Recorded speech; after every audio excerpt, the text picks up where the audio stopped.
Les mitzvot et l'antidépresseur.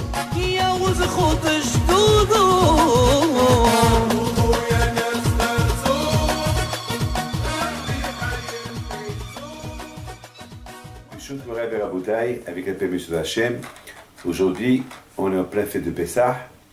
On va essayer un peu de comprendre, on va essayer de donner une introduction pour la fête de Pessah. La fête de Pessah, bien sûr, on la fait toute l'année. Étant donné que toute l'année, on a une obligation de penser, de se souvenir de la sortie de l'Égypte. On fait Kriyat Shema, on doit se souvenir. On fait avant de faire la Hamida, on parle de la sortie de l'Égypte. Presque tout le temps, on fait Birkat Hamazon, on parle de la sortie de l'Égypte. Donc presque tout le temps. La différence entre se souvenir et passer à l'action. Se souvenir, on se souvient.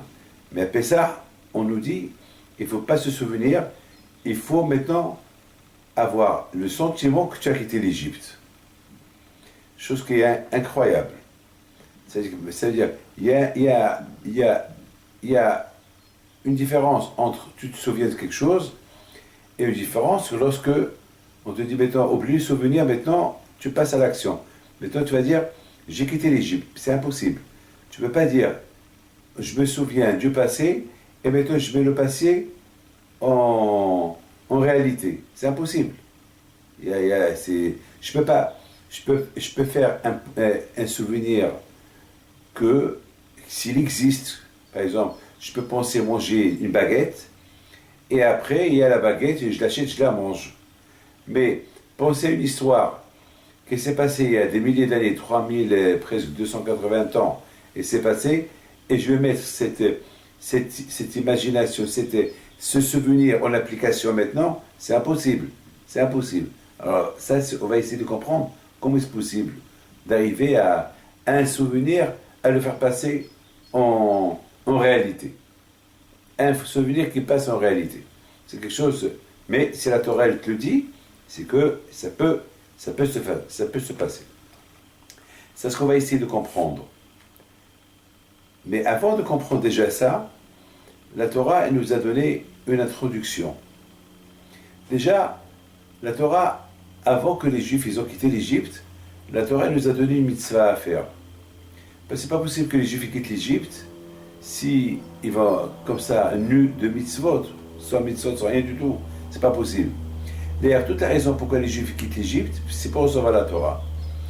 Au moins, Akash Baruch Hu, il est intelligent, il dit attends, il faut déjà, mettons qu'ils sont chauds de la sortie de l'Égypte, maintenant il faut profiter tant que le fer est chaud. Maintenant je vais leur donner à goûter un peu c'est quoi les mitzvot. Et je vais leur donner deux grandes mitzvot, les plus grandes mitzvot qui peuvent exister. Hachem s'est dit, s'ils arrivent à faire ces mitzvot-là, ils vont faire tout. Déjà ceux-là. S'ils arrivent à faire ces mitzvot-là, alors ça, ils vont tout faire. Ils vont tout faire. Et c'est quoi le mitzvot qu'il leur a dit? Brit Mila. Brit Mila, c'est quelque chose de dur. Parce qu'on sait très bien que lorsqu'on fait le Brit Mila, on est malade pendant 3 jours. Alors eux, on leur a demandé de faire la Brit Mila le jour qu'ils vont quitter l'Égypte. C'est dur. Ils auraient pu avoir peur que les Égyptiens vont profiter qu'ils sont malades pour les tuer. Là, ils ont dit, non. Avec tout ce qu'on a vu, avec tout ce que Hachem a fait, maintenant, on est prêt maintenant à aller derrière lui. La deuxième mitzvah qu'il leur a donné à faire le même jour, prendre le sacrifice, prendre le dieu égyptien, qui était l'agneau, et le sacrifier. Chose qui est impossible. A priori, comment tu peux sacrifier, égorger un dieu que les Égyptiens vénèrent devant tout le monde, devant eux? Voilà. Ils vont te massacrer, ils vont te tuer. Donc déjà, si tu es prête à faire ça, donc déjà, ils peuvent tout faire. Et en plus, Hachem leur a dit de prendre le sang et le mettre dans les portes de chaque maison. C'est-à-dire que non seulement je traîne le dieu égyptien chez moi à la maison, non seulement je l'ai égorgé, non seulement on l'a égorgé, et en plus mettre le sang du dieu égyptien à la porte. C'est quelque chose, c'est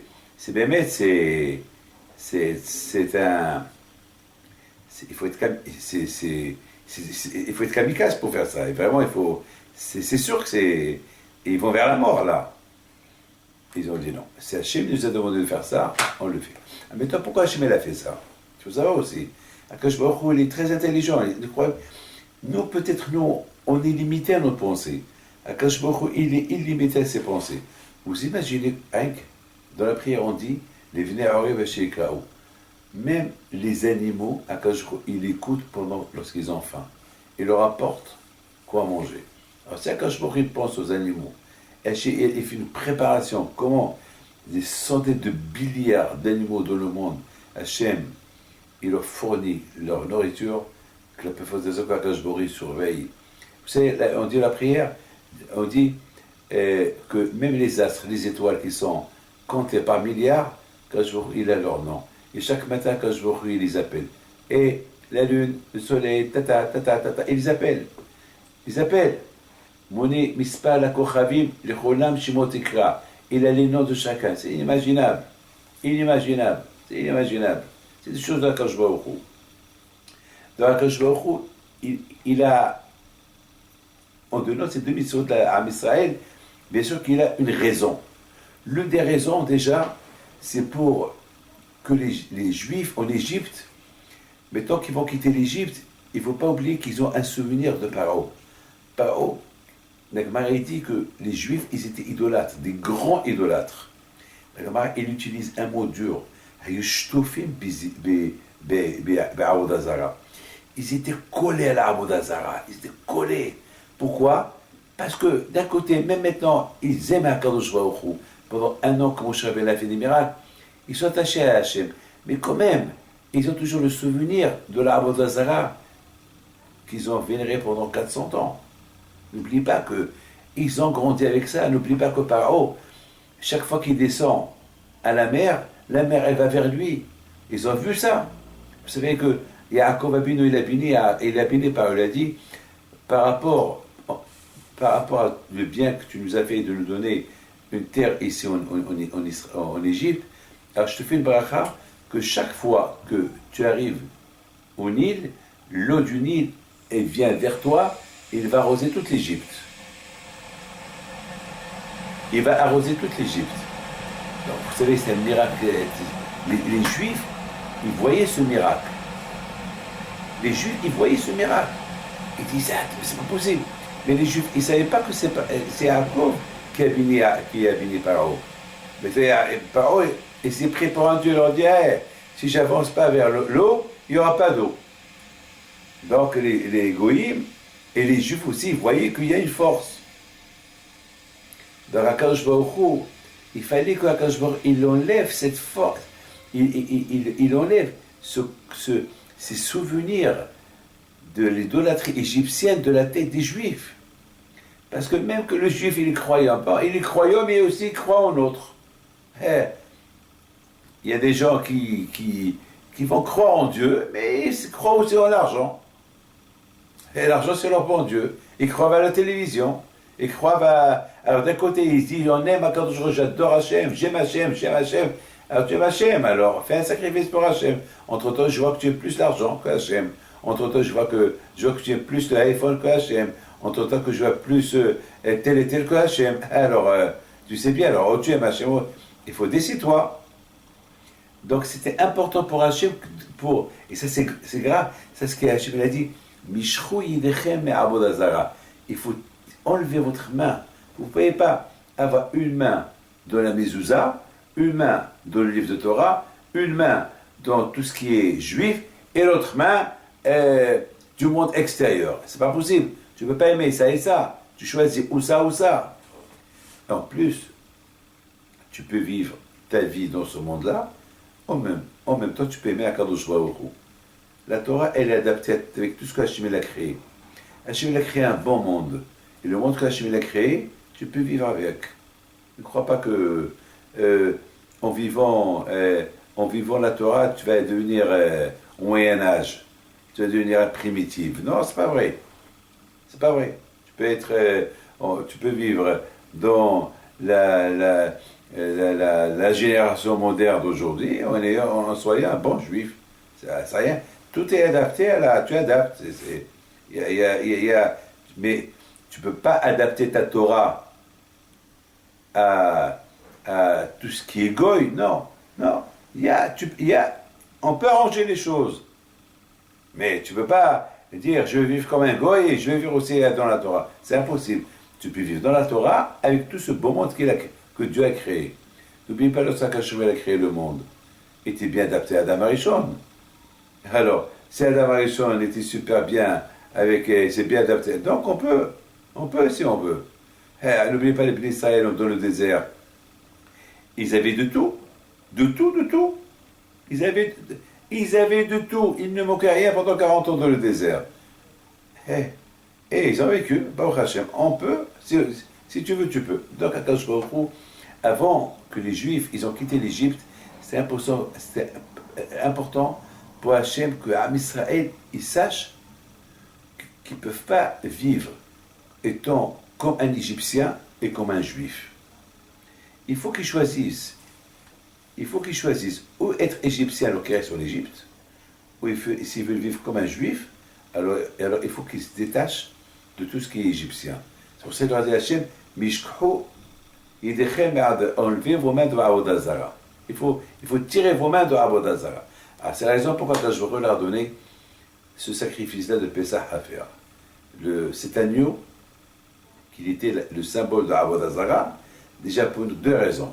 Première raison, déjà que les Juifs, ils vont voir que dans cette Avodah Zara, c'est du nul. C'est un agneau, c'est pas un dieu. Et d'autre côté, ils ont vu que Paro, c'est pas un dieu. Donc déjà, ces deux souvenirs des dieux égyptiens, on va les écarter. Ah, mais donc qu'est-ce qui reste? Hachem. Mais donc qu'est-ce qui reste? Hachem. Alors, puisqu'il reste Hachem, alors on va faire maintenant une alliance entre toi et moi, la circoncision, la Brit Mila. La Brit Mila. Ah, mais toi, Hachem, il aura dit non. Maintenant, dans le cas que vous allez dire, oui, on a fait un sacrifice, mais les goyim ne nous ont pas vu ce qu'on a fait, alors peut-être il y a quand même une force dans l'agneau. Quand je leur ai dit, ce que vous allez faire, vous allez le griller. Et lorsque vous allez le griller, l'odeur de l'agneau est très forte. Imaginez-vous, 2 millions de juifs qui ont sacrifié leur agneau, ils ont grillé leur agneau, c'est-à-dire qu'il y avait le smoke, il y avait la fumée de l'agneau et l'odeur de l'agneau dans toute l'Égypte. Et les Égyptiens, ils sentent l'odeur de leur Dieu en train de se faire griller, ils ne pouvaient rien faire. Alors voilà, déjà, on a écarté la chemise. Ce qui s'est passé, ça c'était une préparation. Ça, c'est une préparation. Comment Hachem, il a voulu préparer les Juifs avant de quitter l'Égypte. Déjà, quand je vois il ne s'est pas contenté pour faire une alliance avec eux en dehors de l'Égypte, il a fait l'alliance avec eux en Égypte. Pour ne pas que le Juif, un jour, va dire, Hachem était impuissant en Égypte. Il a fallu qu'il montre sa grandeur uniquement en dehors de l'Égypte. Non, dans l'Égypte, Akadosh Baruch Hu, il leur a donné le titre de son peuple. En Égypte, il les a proclamés comme son peuple. En Égypte, il les a choisis. Et en Égypte, il a montré à Hachem qu'il est le maître du monde. Et en Égypte, Akadosh Baruch Hu, il a fait l'alliance avec Am Israël en Égypte. Et en Égypte, il a éliminé tous les dieux égyptiens. Alors après, Hachem leur a dit, maintenant vous êtes d'accord? Vous êtes tranquille? Alors maintenant, vous allez me suivre. Ah maintenant, ça c'est ce qu'on appelle l'introduction d'Hachem avant que le Bnei Israël ils ont quitté l'Égypte. Bien sûr. Il faut savoir que Hakadosh Baruch Hu, il a dit au Bnei Israël que toute la raison pourquoi vous quittez l'Égypte, pour une seule raison. C'est quoi la raison? Quelle est la raison de tous ces miracles? Et quelle est la raison de ce pacte entre Am Israël et Hakadosh Baruch Hu pour recevoir la Torah? Donc Hachem leur a donné déjà un échantillon de Torah. Voilà un échantillon des mitzvot que vous allez recevoir plus tard. Et ça, c'est un souvenir. Écoutez bien ça. Hakadosh Baruch Hu, lorsqu'on parle de la sortie de l'Égypte, c'est pas une histoire qu'on nous raconte, parce que Bémet, on a vécu l'histoire. Non seulement qu'on a vécu l'histoire, comment je peux expliquer que j'ai vécu l'histoire? J'ai vécu l'histoire par rapport à mes grands-parents. Mes grands-parents, ils ont vécu l'histoire. Leurs fils, ils ont raconté à leurs fils ce qu'eux, ils ont vécu. Donc le fils, il raconte ce que son père, il a raconté, ce qu'il a vécu. Donc c'est une histoire vécue de père en fils et qui n'a pas été déformée. Le contraire, toujours, on raconte la même histoire. Donc finalement, une histoire qui est vraie, et qu'elle est racontée en vérité, elle a l'air d'être convaincante. Il y a une différence entre quelque chose qui est faux et quelque chose qui est convaincant. Là, l'histoire, elle est convaincante. Maintenant, vous vous rappelez, c'est quoi la première question que j'ai posée tout à l'heure?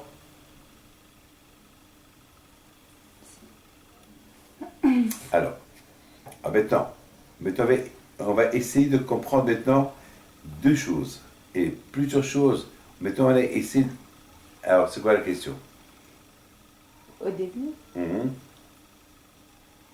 comment on peut ressentir notre âme, ça petit? Alors, on a posé la question, comment à notre époque on peut sentir la sortie de l'Égypte. Alors, on sent la sortie de l'Égypte par rapport à la façon comment on la raconte. Par exemple, c'est écrit dans la Torah, dans la Haggadah, c'est écrit Hayav Adam le'aot le'atzmo כאילו הוא יצא ממצרים, שנאמר והגעת לבנך. Hayom.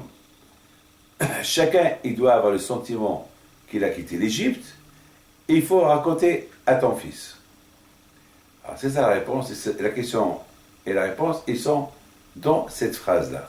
Comment je peux sentir que j'ai quitté l'Égypte, que j'étais en Égypte, et que j'ai quitté l'Égypte, lorsque je vais raconter à mon fils, tu vas dire à ton fils, ce jour là-bas. C'est quoi ce jour là-bas? Ça veut dire que le fait que tu parles avec ton fils, et ton fils t'écoute, alors ton fils il va te poser des questions. Alors toi tu vas le répondre. Ton fils, il va encore te bombarder par des questions. Tu vas le répondre. À un moment donné, ton fils il te dit, mais papa, avec la façon comment tu racontes, on dirait que tu étais là-bas. Il va te dire, j'étais là-bas. Voilà la réponse. La réponse pour sentir que tu as quitté l'Égypte et que tu étais en Égypte, uniquement si tu racontes. Si tu racontes, tu vas sentir. Si tu ne racontes pas, tu vas rien sentir. Hier, j'étais en train de lire la Haggadah de Rabbi Milubavitch, et là-bas, il explique, il dit que, on dit dans la Haggadah, qu'Akadosh Baruch Hu, il a libéré les Juifs de l'Égypte, lo ha'edi malach, velo ha'edi saraf, velo ha'edi shaliach. Et la birbodo ba'atzmo. Akadosh Baruch Hu, il a libéré l'Israël lui-même, pas par l'intermédiaire de Moshe, d'un malach, ou pas par l'intermédiaire d'un shaliach, même pas par l'intermédiaire de Moshe. C'est Hachem lui-même qui a libéré les Juifs de l'Égypte. D'ailleurs, on a vu que dans la Haggadah, c'est même pas mentionné de Moshe Rabbeinu. C'est vrai, Moshe Rabbeinu, il a donné les 10 plaies. Tout ce que Hachem lui dit de faire, il le fait. Mais lorsqu'on est arrivé à sortir de l'Égypte, même Moshe Rabbeinu était obligé de rester dans sa maison, il n'est pas sorti. Même Moshe Rabbeinu, il n'avait pas le droit de sortir dehors. Parce que la nuit de Makat Bechorot, personne n'est sorti dehors. Même Moshe Rabbeinu, il est resté à la maison. Pourquoi? Pour ne pas qu'on dise que c'est Moshe qui a sauté les maisons. Lui aussi, Hachem, il a sauté sur sa maison. Personne n'est sorti de la maison. Alors, la question se pose, pourquoi même Akadosh Baruch Hu, il a libéré les Juifs? Pourquoi lui seul? C'est quoi le limoud de ça? Attends, donc, la question qui pose, quel est le limoud, quel est l'enseignement que nous, on va apprendre que la libération des Bnei Israël, ça s'est fait uniquement par les mains d'Hachem et non pas par les mains d'un autre. Qu'est-ce que nous on apprend là? On apprend là, lorsqu'un juif, il est tombé, un juif qui est hors de la Torah, et que on sait qu'il est loin de la Torah, c'est pas la peine que le Rav, il lui envoie quelqu'un pour lui dire, allez, fais déjà, il faut que lui-même, il faut que lui-même, le Rav lui-même va se salir comme Akadosh Baruch Hu. Il s'est sali. C'est écrit dans la Torah que chaque fois qu'Hachem voulait parler avec Moshe Rabbeinu en Égypte, Moshe il sortait et quittait la ville. Pour ne pas qu'Hachem il parle avec Moshe Rabbeinu là où il y a la Avodah Zara. Et le jour qu'Hachem a libéré les Bnei Israël de l'Égypte, même que tout était plein d'Aboudazar, quand je crois lui-même, il est descendu. Pourquoi? Parce que les Israéliens étaient dans 49 degrés de Touma, il fallait que Hachem seul qui les libère. Le limoud de là, lorsqu'on voit un juif qui est dans la saleté, eh bien, il faut se salir pour lui, pour le libérer. Et là, quand je crois, c'est salir pour nous libérer. C'est ça le limoud qu'on apprend. C'est absolument. Hein? Alors de là, j'ai appris autre chose. Une fois, j'avais un problème d'un cours de Torah que j'ai pas. J'avais besoin de quelque chose dans mon cours, un peu, machéo, de mon cours. Et puis j'ai prié à Hachem pour que je prends un livre, et dans ce livre, je trouvais quelque chose qui va m'aider à résoudre mon problème que j'avais qui me dérangeait de ne pas comprendre quelque chose dans la Torah. Je me lève et je prends un livre. Au hasard, pas d'hasard, Hachem, il y a des milliers de livres, et Hachem, il a mis mes mains dans un livre. C'était le livre de Rabbi Tzhak Halevi de Bitchov, Avodat Halevi. Je le prends, je l'ouvre, au paf. Et je tombe sur le Maguid. Le Maguid Mizrich qui dit combien un tzaddik, il doit se salir pour sauver les neshamot des Juifs. Et il donne un exemple super. Il dit, admettons que il y a quelqu'un qui jette un gros diamant dans la saleté, dans la boue, là où c'est pourri, là où il y a des besoins, trop sale. Mais c'est un gros diamant, un très très gros diamant. Alors ce monsieur-là, il voit le diamant, il sait qu'il coûte très cher, mais il est bien habillé. Et non seulement qu'il est bien habillé, il va se salir, et il ne sait pas quoi faire. Est-ce que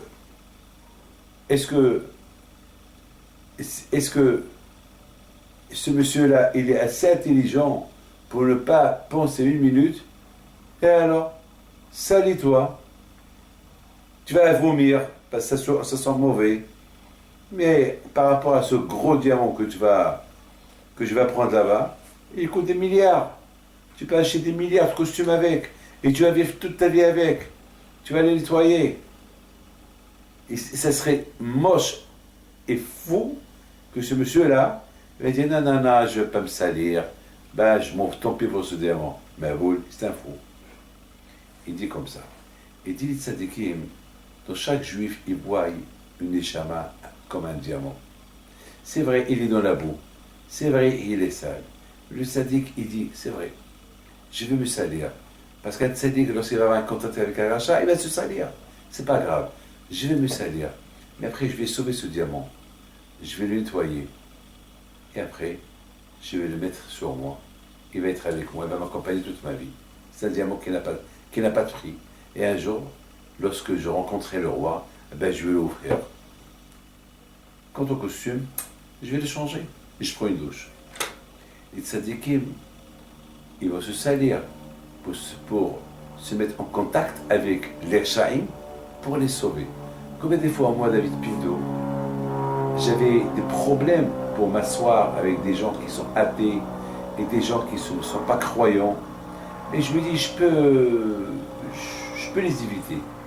Et après, je me dis, si je les évite, moi, je perds, eux, ils perdent. Je perds un juif, eux aussi, ils perdent d'être juifs. Alors, je m'approche, je leur parle, et j'essaye de les convaincre. Hier soir, ici, je vois la parole d'honneur, mais vous ne pouvez pas savoir, Rabbi David, qu'en quittant l'hôtel après Pessah, je vais être un autre juif. Après, je te le montre. Je vais être un autre juif. C'est plus... Et ça, il a coûté maintenant que 4 cours. Il a coûté que 4 cours. Ça l'a...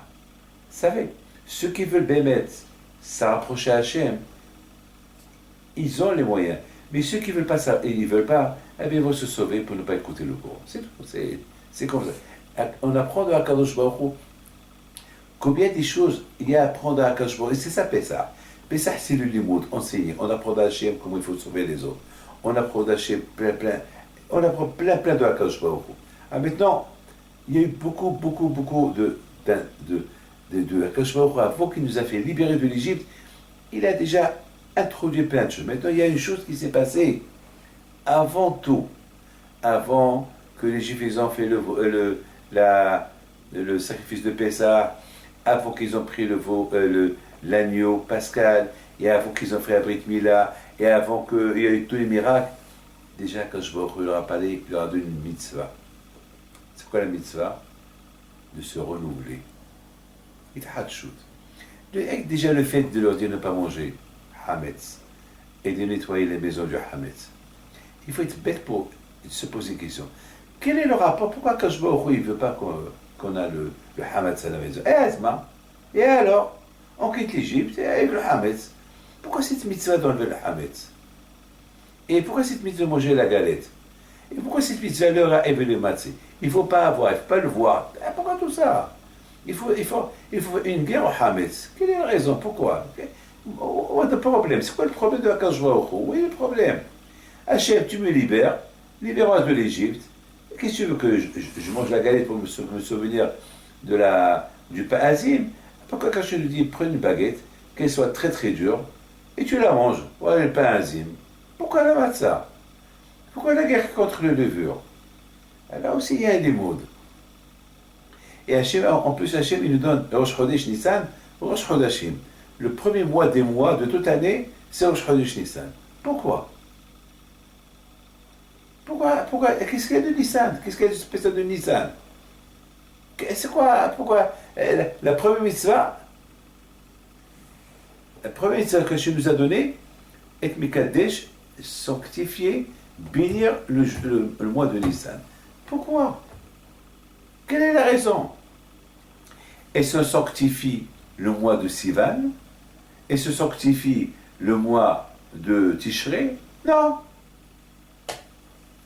Le mois de Nissan, il faut le sanctifier. Pourquoi? Parce que Nissan, c'est le Nes. Hachem déjà veut maintenant dire aux Juifs, avec tous les miracles que vous avez vus, jusqu'à maintenant les 9 plaies que vous avez vus, là vous allez voir les vrais Nissim. Les vrais Nissim, c'est à partir de maintenant. Et c'est quoi le vrai Nes? Déjà, on commence par vous. Vous allez vous renouveler. L'Ithadesh. Vous allez vous renouveler. Déjà le mot Hodesh, c'est du verbe Hadash.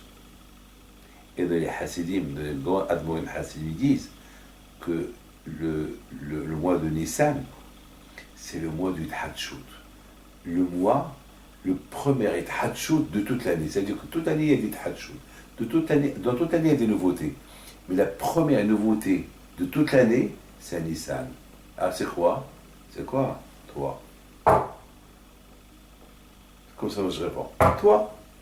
On commence par toi. Et on commence par toi.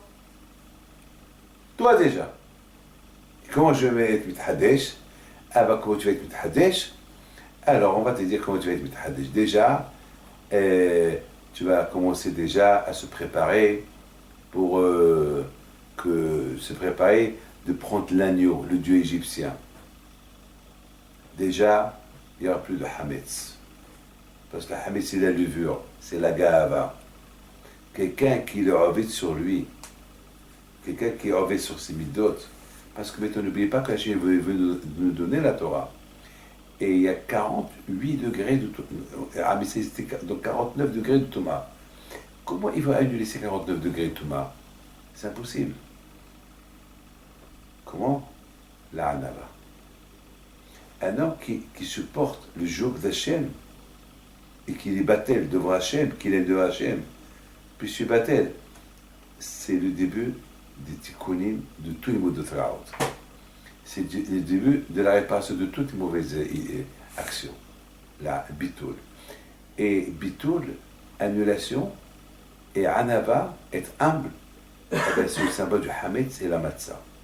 Le Hametz, il symbolise la Gahava, et la Matzah, elle symbolise la Hanava, être humble. Les gens commencent par ça. Voilà Itchadshut. Voilà la première Itchadshut. On commence par ça. Et le plus grand nes d'Inissim, si toi tu es nouveau. Parce qu'elle avait les vêtements, on les rend nouveaux. C'est bien. Faire la bidika à la maison, c'est bien. Et toi, tu as fait la bidika de ton corps. Tu as fait la bidika de ton cerveau. Il y a beaucoup de gens qui vont faire la bidika à la maison, ils cherchent le hametz à la maison, ils font en même temps Teshuvah et le iPhone dans leur poche. Alors, ils ont fait quoi? Ceux qui utilisent le iPhone uniquement pour servir à Kadosh Baruch Hu, bon, je comprends. Mais ceux qui vont voir des bêtises avec, c'est grave. C'est grave, grave, grave. Les amis, de plus que on découvre Akadosh Baruch Hu, on va apprécier Akadosh Baruch Hu. On va apprécier les sorties de l'Égypte. Mais il faut connaître Akadosh Baruch Hu. C'est pour ça qu'Akadosh Baruch Hu nous a donné des introductions à l'avance. Et pas mal d'introductions qu'Akadosh Baruch Hu nous a données. Et de plus qu'on comprend combien Hachem il est bien avec nous, on va l'aimer plus. Comment voulez-vous aimer Akadosh Baruch Hu? Aimer Akadosh Baruch Hu, tu parles de lui. Et c'est pour ça, Pessah, il faut beaucoup parler. Pessah, la bouche qui parle. Et pourquoi parler? On va commencer à parler depuis le mois de Nissan. Ce mois de Hatchoud, nouveauté, personnelle, Bikat Hametz, l'agneau pascal qu'on a pris devant tout le monde. Après, on l'a égorgé, après, on a posé le sang à la côté de la porte. Et après quoi? Et après, on l'a mangé grillé. Après, on a vu des miracles. Des miracles, c'est des souvenirs qu'on ne peut pas oublier. C'est des histoires qu'on nous a racontées. Et c'est des histoires que nous, on se raconte. Et tellement qu'on se les raconte, jusqu'à que nous-mêmes, on devient convaincus qu'on est dans ces histoires-là. Beaucoup de fois, on dit, parle à ton fils. Plutôt, parle à toi. Beaucoup de fois, on me dit, fais-moi une bracha pour mes enfants, ils sont tzadikim. Moi, je dis déjà, sois toi tzadik et je fais la bracha pour tes enfants. Mais je ne veux pas faire la bracha de tes enfants et tes enfants, ils voient que toi, tu n'es pas tzadik. Alors, ça va faire quoi? C'est bracha le vatala. C'est important, ça. Alors, il y avait un grand tzadik qui s'appelle Rabbi El-Azar Ben Arach. Ce tzadik, une fois, il partait avec ses copains dans une autre yeshiva. Et après, il voit une rue, et ils étaient dans le chemin. Et il dit à ses amis, là, ma belle-mère, elle habite avec ma mère, avec ma femme. Ça fait longtemps que je ne les ai pas vus. Et là-bas, on a des jardins, on a là-bas des rivières. Vous voulez qu'on rentre là-bas quelques jours? Non, il a dit non, on va aller à yeshiva. Allez, non. Il a dit, écoutez, vous avancez, moi je vais vous rejoindre quelques jours plus tard. Il rentre là-bas, il reste quelques jours, il a profité un peu, il s'est reposé un peu, et après il leur a dit, bon, allez, aidez à sa femme, je retourne chez mes copains, ils m'attendent. Et il est arrivé le jour de Rosh Chodesh, Nissan. Alors c'était la paracha de Chodesh Hazeh Lachem, Rosh Chodashim. Et il l'a invité à monter à Kriyat Torah. Au lieu de dire Chodesh Hazeh Lachem, Rosh Chodashim, il a dit Hacheresh Hazeh. C'est quoi Hacheresh Hazeh? Alors, au lieu de dire Lachem, il a dit Libam. Hacheresh Hazeh Libam. Alors, ils ont dit Hachamim. Non, Chodesh Hazeh Lachem. Il lui répète Hacheresh Hazeh Libam. Hacheresh, c'est ceux qui sont sourds. Libam, c'est le cœur. Au lieu de dire Chodesh, il a dit Hacheresh. Hachamim, ils ont commencé à pleurer. Ils ont prié à Hachem pour qu'il reprenne son esprit. Et c'était le meilleur des élèves de Rabban Yochanan ben Zakkai, Rabbi El-Azar Ben Arach. Et Hachamim disent à cause de quelques jours de vacances qu'il est resté avec ses parents, au lieu d'aller à l'Yeshiva, il a oublié la Torah. Il a même oublié comment l'écriture. Au lieu de dire Chodesh, il a dit Hacheresh. Au lieu de dire Dalet, il a dit Resh. Alors moi j'ai dit, Dalet c'est la porte, Resh c'est la tête. Il a perdu la tête. Il est devenu Hacheresh. Ça veut dire quoi? Ça veut dire, voilà ce que j'ai écrit ici. Ça veut dire quoi? Mina Shamaim, du sais, ils ont voulu lui apprendre. Parce qu'il n'est pas parti avec ses copains pour étudier la Torah. Alors son cœur est devenu Hacheresh. Son cœur est devenu sourd. Parce qu'il a pas. C'est quoi un sourd? Celui qui n'entend pas. Comment tes copains te disent, viens à la yeshiva, toi tu n'entends pas, tu vas tu vas chez, vers le matériel. Au lieu que eux ils sont partis à la yeshiva, toi tu rentres chez toi. Mais t'es fou. Mais le but que tu parles avec tes copains, c'était pour aller à la yeshiva. Qu'est-ce que je suis parti faire là-bas? Lorsqu'on va à la yeshiva, on se renouvelle. Alors tu es parti chez toi, tu es devenu hériche, tu es devenu sourd. Ça c'est le message qu'ils ont voulu donner du ciel. Et lorsqu'il a pleuré, ils ont pleuré pour lui, alors Hachem il a fait qu'il a repris ses esprits. La Gemara elle raconte sur la Bible Sibyl Kisma. Il dit, c'est écrit dans le Pekavot, il dit qu'une fois, un homme il l'a rencontré dans la rue, Pagabo. Il a dit, où tu vas?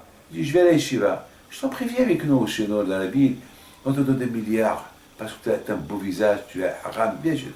Il leur a dit, jamais. Même si tu me proposes toute ta ville, plein d'argent, je n'irai pas dans ta ville. Je n'irai rien que le à la Torah. Il dit, regarde ce monsieur-là, une fois, pas Mahad, pour une seule fois, qu'il est sorti de la yeshiva, pour aller chez lui, le Sarah déjà il l'a attrapé. Une seule fois. Jamais le Sarah te lâche. Donc, au Chodesh Nissan, c'est le Chodesh du Tchatchout. Je laisse le passé derrière moi, mais que je vais me renouveler. Je me renouvelle avec les miracles. Et je pense que le meilleur moment de se renouveler, quand que nos parents se renouvelent en quittant l'Égypte, alors nous aussi, on a une chance à Rosh Chodesh Nissan de commencer à se renouveler. Parce que l'histoire, elle se répète chaque année. L'histoire, elle se répète tout le temps. C'est ça le miracle. Et tout ça pourquoi? Pour bien sûr étudier la Torah. Tout à l'heure, j'ai dit une chose extraordinaire. Ça, c'est Rabbaou Chizrahi, le Rosh Yeshiva de Ateret. Lorsqu'il est parti cette année à pèleriner le Gaon de Vilna, avant qu'il est rentré au Kevé de Gaon de Vilna, il dit, nous, on vient vers un endroit très ancien pour se renouveler. C'est beau, hein? Ça veut dire que de l'ancien, on se renouvelle. Il y a des gens qui vont venir voir l'ancien, prendre des photos, et prendre avec eux des photos anciens. Voilà. Il n'y a rien à apprendre. Nous, non. Nous, on vient voir les Avotakdoshim, la Behin Pinto, le Kotel, les choses qui sont anciennes pour se renouveler. Lorsque j'ai lu ça, j'ai dit, c'est ça, Pessah.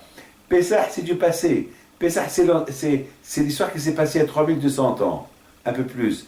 Alors, mais lorsqu'on se connaît avec cette histoire-là, on se renouvelle. Voilà, on est là encore. On parle du passé. On renouvelle le passé avec le présent. Vous savez que lorsque les Juifs ils sont partis exploiter Israël, c'est écrit la tour. Ils sont partis pour visiter. 40 ans plus tard, alors c'est ce qui s'est passé. Ils sont partis, après ils sont venus en parlant de la Shana sur Israël. Donc ils sont tous morts en Égypte, dans le désert, oui ou pas? Maintenant, lorsque Moshe il a rappelé à leurs enfants ce que leurs parents ont fait, il leur a dit, ils sont partis voir. Ah ben tu sais quoi la différence entre visiter et voir? Il leur a dit, pourquoi ils ont été punis, ils n'ont pas allé la Shonara? Parce qu'ils sont partis visiter. Et lorsqu'ils sont partis visiter, c'est pas plus qu'ils ont visité, ils ont critiqué. Mais s'ils seraient partis que pour voir ce qu'Hachem va leur donner, ils n'auraient pas parlé de la Shonara. Si maintenant on voit comment ça se passe Pessah, et apprendre, c'est bien. Mais si nous, avec tradition, on va faire que les choses traditionnalistes, il n'y a rien à apprendre de tout ce qui est traditionnaliste. Je fais ce que mon père il a fait, est un traditionnaliste. Non, il faut apprendre, il y a des leçons à apprendre. C'est pas traditionnaliste, non. La religion, c'est pas de la tradition. La religion, c'est un livouche, c'est un habit que tu habilles sur toi. il faut que ça soit ta taille, le size. Par exemple, un gros, il ne va pas mettre un gilet petit d'un an, il va mettre un gros gilet. Et un homme qui est gros, un homme qui est très maigre, tu ne vas pas lui mettre un gilet d'une grosse taille, il va rien comprendre. Il va se noyer dedans. Il faut adapter à ta taille la fête. Et pour l'adapter, alors ça commence depuis au Chodesh Nissan. Tous les trucs là. La technologie, elle se renouvelle. Tout se renouvelle. Tout se renouvelle. Et chez nous, notre histoire est toujours la même. Rien ne se renouvelle. Rien ne se renouvelle. Au contraire, on adapte l'histoire du passé au présent. Mais il faut qu'elle soit identique. La matzah, c'est la matzah. Le hametz qu'on ne mange pas, c'est le hametz qu'on ne mange pas. La halakha, c'est la halakha. Et tu peux vivre comme un roi. Ça ne gêne pas. Ça ne gêne pas. Ça ne gêne pas. C'est beau. Moi, chaque année, je parle de Pessah. Et les paroles de chaque année sont différentes que les années précédentes. C'est pas les mêmes paroles. Je comprends davantage. N'oubliez pas que la sortie de l'Égypte, c'est pas du passé. La sortie de l'Égypte, elle est au présent. C'est chaque fois. Chaque fois, on sort du Mitzrayim de maintenant, de chaque. C'est vrai que les choses se renouvellent tout le temps, tout se renouvelle, mais l'histoire ne se renouvelle pas. Le contraire, l'histoire, il faut l'adapter au présent et sentir le passé au présent et vivre le présent. Et tu vas voir, tu vas être super content. Je voudrais simplement vous poser une question. Je vous pose la question, je vous la pose. Et celui qui me la répond, je lui donne un cadeau. Alors je la pose. Shabbat HaGadol, c'était Shabbat où il y a eu un grand messe. Vous voyez, c'est le Nes, oui. La question que je te pose, pourquoi on ne fait pas une fête à Shabbat HaGadol? Pourquoi Shabbat HaGadol, c'est pas Hachamim, ils n'ont pas fait une Gezerah, que Shabbat HaGadol, c'est une histoire, c'est un Nes, un miracle. Il faut fêter ce miracle-là. Il faut le fêter. C'est pourquoi on fait Shabbat HaGadol, à cause du miracle qui s'est passé. Quel est le miracle? Qu'on prenait l'agneau égyptien et les Égyptiens nous demandaient c'est quoi ça? On leur dit c'est le Dieu égyptien qu'on va manger. Ça les énervait. Ils ne pouvaient rien faire. Alors pourquoi on ne fait pas? C'est con. Hamel a voulu tuer Am Israël, n'a pas tué Am Israël, on fait une fête. Là aussi, les Égyptiens, ils ont voulu tuer l'Égyptien et, Baruch Hashem, ils n'ont pu rien faire, donc on doit fêter Shabbat HaGadol. Et pourquoi on l'appelle Shabbat HaGadol? J'ai dit Shabbat HaGadol, c'était quelque chose qui s'est passé extraordinaire. Les Juifs, ils parlaient beaucoup. C'était un long Shabbat. Un Shabbat qui n'arrivait pas à se terminer. Parce que chaque Juif, il a raconté son propre miracle. Chaque Juif, il raconte le Nes que Hachem il a fait avec lui. Quoi? Je marche avec l'agneau, et l'Égyptien, il voit comment je tire l'agneau, il me dit, qu'est-ce que tu veux faire? Je dis, je vais l'égorger pour Pessah. Il voulait me tuer, il n'arrivait pas à me tuer.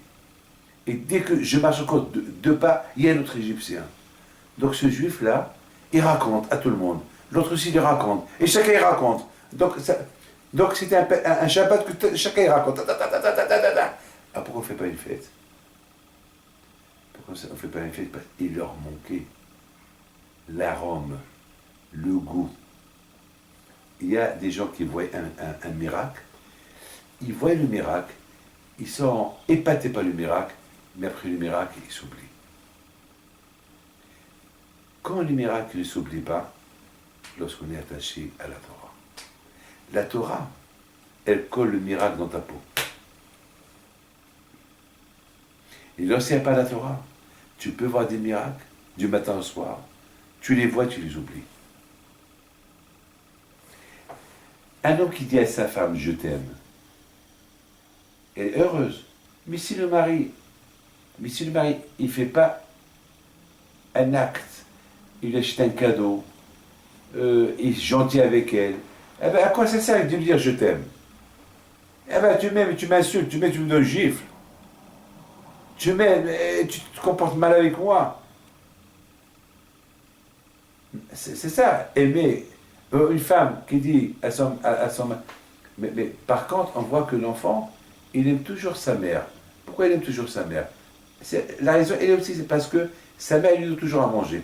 Mais le jour que sa mère ne donne pas à manger, il ne va plus l'aimer. C'est comme ça. Pour que nous, on arrive à aimer Akadosh Baruch Hu et comprendre les miracles que Hachem fait avec nous, il faut la Torah.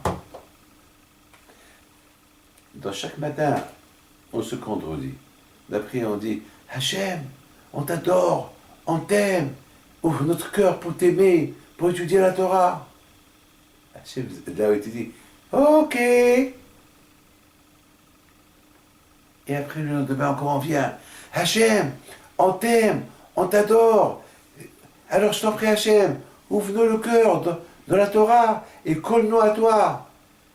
Ok. Et encore le lendemain, on arrive. Et un jour, quand je lui dis, mais, vous êtes des âmes. Mais si vous voulez que je colle votre cœur à étudier la Torah, allez, Shiva. Comme ce monsieur-là, que chaque matin, il prie au bon Dieu pour qu'il gagne le loto. Et un jour, il entend la voix du Seigneur qui lui dit, mais va jouer le loto. Tu pries que tu gagnes au loto, mais va jouer au loto. Il veut gagner sans jouer au loto. Il y a beaucoup de femmes qui me disent, une bracha pour le mazal, mais il faut faire un effort.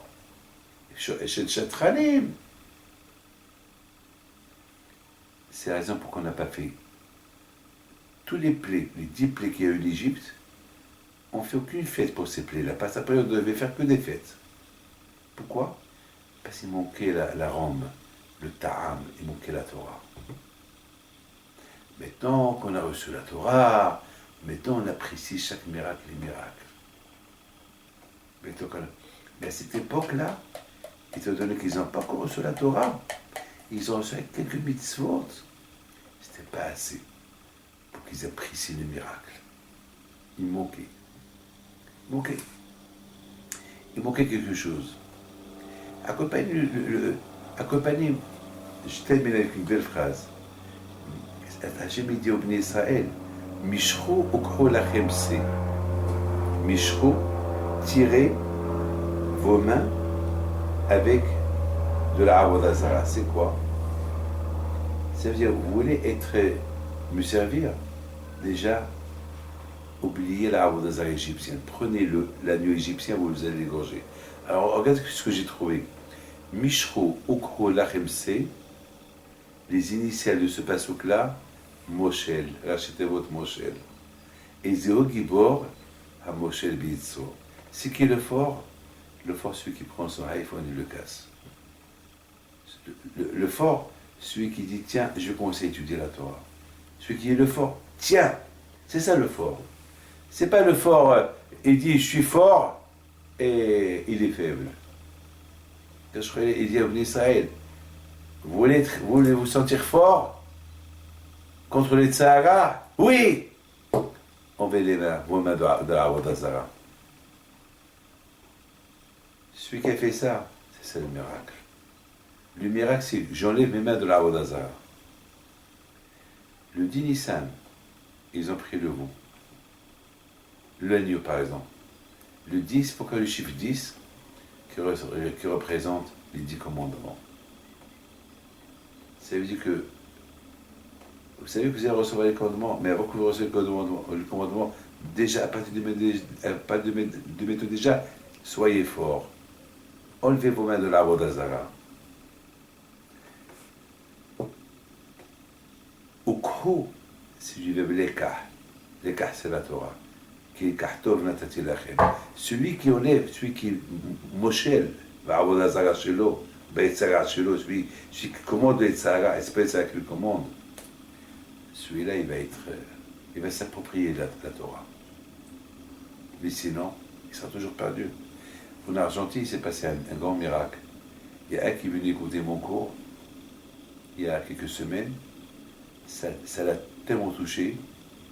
Il a fait le premier Shabbat, ce Shabbat à la Yeshiva, au Buenos Aires. Et il a fait la Brit Mitzvah, et toute sa famille, ils ont fait la Bar Mitzvah. Ils sont venus le lendemain, ils ont fait une grande fête, ils ont fait la Bar Mitzvah. C'est de la folie, c'est un cours qu'il a entendu, c'est la Basso qui me l'a raconté. Un cours qu'il a entendu, il est rentré dans son... Attends, il a compris et il a changé. Un changement, Bar Mitzvah, tout ce que vous voulez. Voilà, son premier Shabbat, c'était Shabbat dernier. Il a fait Shabbat Gel Chato, ça c'est ce qu'on appelle Mishcho Okho Lachem Se. Mishcho Yidechem Me'avod Hazara. La deuxième histoire qui s'est passée, c'est Flori. Flori, c'est celle-là qui nous fait toujours la viande grillée à Buenos Aires. Il a fait Khnasat Sefer Torah, alors qu'il avait la grave maladie dans son corps. Et les médecins lui ont fait peur. Et nous tous, on lui a dit, Bisrout, c'est ta Khnasat Sefer Torah que tu donnes à la Yeshiva, et la grillette que tu le fais toujours, il y aura des bonnes nouvelles. Il y aura Hachem te fera avec toi, Ness. Elle était contente. Et il nous a fait une séouda spectaculaire. Et il y a un qui lui a dit, comment tu es heureuse alors que tu as reçu une mauvaise nouvelle? Elle a dit, non, j'ai les mots là que je n'ai rien à voir. Et la veille de Pessah, ils lui ont dit, on ne sait pas ce qui se passe, tu n'as rien du tout. Ils ont fait encore le scan et tout, ils n'ont rien trouvé. Voilà les choses. Le plus grand miracle des miracles, ce n'est pas le miracle physique ou le miracle que Hachem il fait avec toi. Le miracle, c'est que toi-même tu fais avec toi un miracle. Tu mithadesh, tu te renouvelles. C'est ça Nissan. Nissan, le mois de Nissan, le miracle du mois de Nissan, à part les miracles que Hachem a fait, il n'y a pas de miracle que Hachem va faire pendant le mois de Nissan. Déjà, commence par toi. On commence par toi déjà, Nissan. Par toi déjà, on commence. Tseoulmad. C'est quoi Tseoulmad, madame? Tseoulmad, sors et apprends qu'est-ce que Lavan il a voulu faire. Est-ce qu'il faut sortir pour apprendre? Reste et apprends. C'est quoi sors et apprends? Alors j'ai expliqué, j'ai dit, le plus important, c'est pas lorsque je suis à la maison et j'apprends. Est-ce que lorsque je suis dehors, c'est que j'apprends? Parce que en général, à la maison, j'apprends plein de choses. Mais dès que je sors dehors, j'oublie tout. Ah, maintenant, la meilleure leçon, c'est lorsque tu sors dehors, tu continues à apprendre dehors ce que tu as appris dedans. C'est beau, hein? C'est beau. Parce qu'il y a Lavan, il y a Paro. Parce qu'il y a un Tzara qui s'appelle Paro. Il y a Lavan, il y a un autre Tzara qui est kamikaze. Il s'appelle Lavan. Alors, à la Yeshiva, il y a un Paro qui t'embête un peu. Il y a un Tzara qui t'embête un peu. Mais il ne peut pas t'embêter trop. Mais fais attention. Dehors, il t'attend le double, il s'appelle Lavan. Il est ramaille. Parce que des fois, à la Yeshiva, on peut tricher. Il y a le Tzara faible de la Yeshiva. Il y a le Tzara fort qui est dehors, comme dans une maison. À la maison, on ne croit pas qu'il y a, même qu'il y a papa, il y a maman, il y a tout. Le Tzara, il est quand même, il est un peu faible. Parce que dès que je fais une bêtise, papa, il crie. Mais il y a un autre Tzara qui est très fort, qui est dehors. Là-bas, il n'y a ni papa, ni maman, ni Rava, ni personne. Et là-bas, il peut t'anéantir physiquement et spirituellement. C'est la raison pourquoi dans Shabbat Agadol, la semaine dernière, c'était Harimot et Shabbat Agadol. Harimot, c'est le sacrifice après la mort. Adam qui a mot Baorel. Le meilleur sacrifice, un homme qui vraiment, il étudie la Torah, il fait mitzvot, il marche avec sacrifice. Comme Datan Ba'aviram. Ils ont fait un acte dur, un acte d'amour, d'attachement à Kadosh Baruch Hu, qui sont morts. Nada Ba'abir, pardon. Et la même semaine, la même paracha, c'est Shabbat Agadol. Shabbat Agadol, c'est le sacrifice que les Béissés ils ont fait. Ils ont pris l'agneau pascal de Woligoïm, ils l'ont pris. Ça, c'est de la folie, ça. Qui peut faire ça? Et bien, c'est ça le service d'Hachem. Et c'est ça Shabbat Agadol. Le vrai Shabbat Agadol, il faut que ce soit continuellement, tout le temps, timide. Il faut que chaque fois, tu sens Shabbat Agadol. Tout le temps, Misrot Nefesh HaKadosh Baruch Hu. Et c'est la raison pourquoi, beaucoup de fois, j'ai expliqué que dans la paracha d'Harimot, là-bas la Torah, elle te parle comment le Kohen, comment il devait s'habiller, comment rentrer au Beit HaMikdash, quels vêtements il devait porter, et comment il s'habille. La Torah, elle te dit, il s'habille et rentre. Là, il faut qu'il mette ça, il faut qu'il habille ça. La Torah, elle détaille, alors que la Torah, en général, elle ne détaille pas, la Torah. Tu comprends? C'est pas que la Torah lui dit comment il s'habille, quelle manière il porte le pantalon, comment il l'enlève, il le ramène. Parce que la Torah veut te enseigner que le Kohen, avant qu'il rentre au Beit HaMikdash, les tzara, il ne lui laisse pas. Mais alors, s'il s'habille, il ne le laisse pas. C'est la raison pourquoi la Torah, elle écrit comment il doit s'habiller. Comme ça, lui, il doit penser comment la Torah lui a dit de s'habiller. Parce que s'il s'habille comme il veut, sauf que la Torah lui a dit comment s'habiller, au moment qu'il s'habille, il va penser à autre chose. Et lorsqu'il va rentrer au Beit HaMikdash, ce qu'il a pensé, comment il s'habillait, pendant qu'il s'habillait, il va penser à ça au Beit HaMikdash. Vous vous rendez compte? Même la vie, même comment s'habille, la Torah te dit voilà comment s'habille. C'est-à-dire que le Kohen, avant qu'il s'habille, il dit voilà, la Torah m'a dit de mettre ça. Comme ça, il pense qu'à la Torah. Alors imaginez-vous, quelqu'un qui se prépare pour aller à la synagogue, et si déjà les habits, ça peut, ça peut apporter une mauvaise influence à la personne lorsqu'elle est à la synagogue, alors les mauvaises choses qu'il a dans les poches, si c'est pas débarrassé de ces mauvaises choses qu'il a dans les poches. Il y avait une fois quelqu'un est venu chez moi, et il voulait me montrer un camilla que je lui ai écrit il y a longtemps. Mais lorsqu'il est tombé une photo d'une femme mal habillée. Et il est devenu rouge, pardon. J'ai dit, mais c'est quoi ça? C'est ta soeur? C'est ta femme? Ah, je suis chez qu'est-ce que tu fais ça? C'est quoi ça? Tu es chez moi pour le bracha et tu me mets ça dans ta poche? Et avec mon camilla en plus? Et ouais, les gens, malheureusement, les gens, ils ne savent pas. Et que le bon Dieu vous protège et vous donne le bracha et l'atzlaha. الهب نبيت بيت